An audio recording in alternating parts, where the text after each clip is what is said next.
So, in short, do you need the latest, most expensive camera gear? It depends.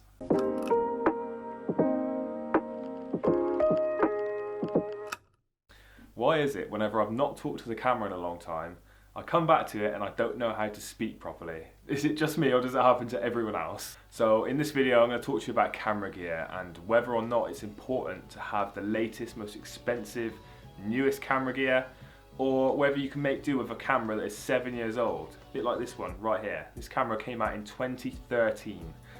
Oh my god, that does sound really old. This camera came out in 2013, but it did.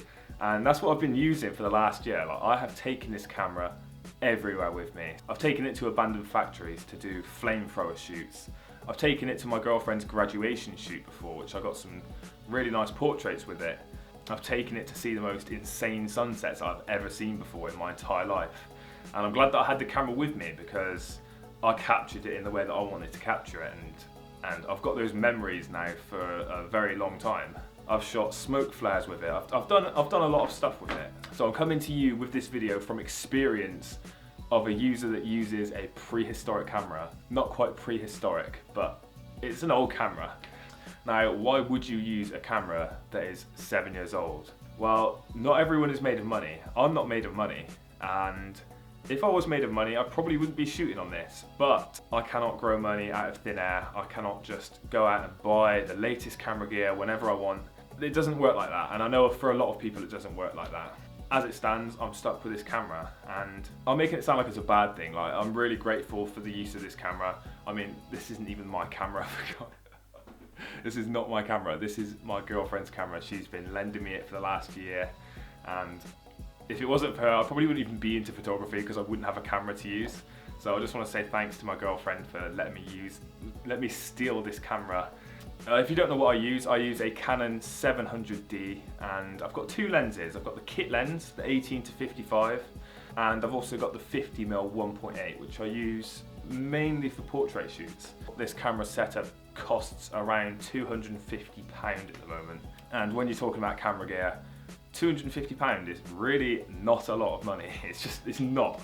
Like, you can easily go out and splash £3 on a setup easily, but it does everything that I need it to at the moment.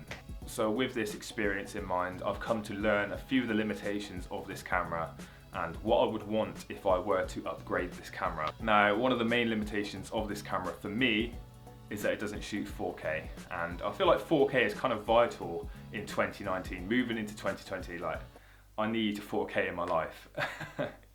Now, that's the thing with a lot of older gear. Like, back in 2013, 4K wasn't a key feature amongst DSLR cameras like it is now. Like, pretty much any new camera that comes out has got 4K as standard. Back in 2013, 1080p was good. If you had 1080p full HD on your camera, you were doing well for yourself. Another limitation of an older camera like this, especially a beginner setup like this, is that the ISO performance is really not that good. Like, on this camera, I struggle to go above 800 ISO without getting any noise. I really do try not to go over 800 ISO because of that.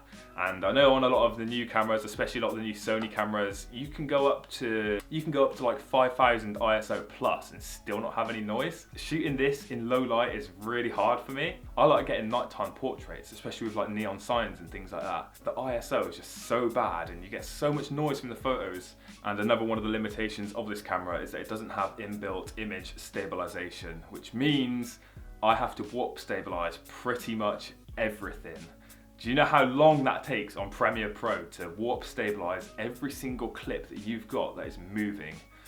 It takes so long. Doing this probably slows down the process of my workflow by about 3 or 4 times, just because it takes that long to warp stabilize everything. Now, inbuilt image stabilization comes as standard on a lot of cameras now. Again, back in 2013, 2014, it wasn't that big of a thing. £250 is a really reasonable price to pay for a camera, especially when you're first starting out and you don't even know if you're going to continue doing photography like forever. Do you know what I mean?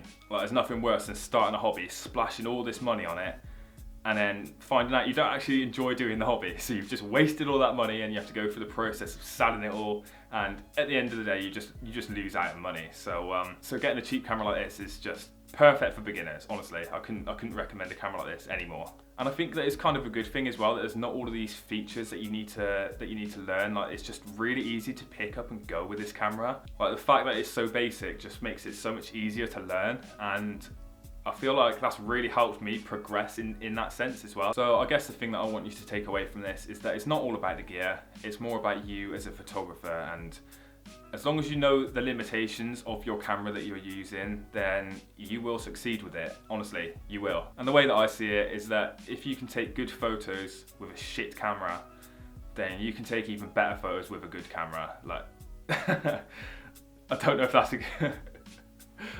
a good way to put it, but that's the way that I see it anyway.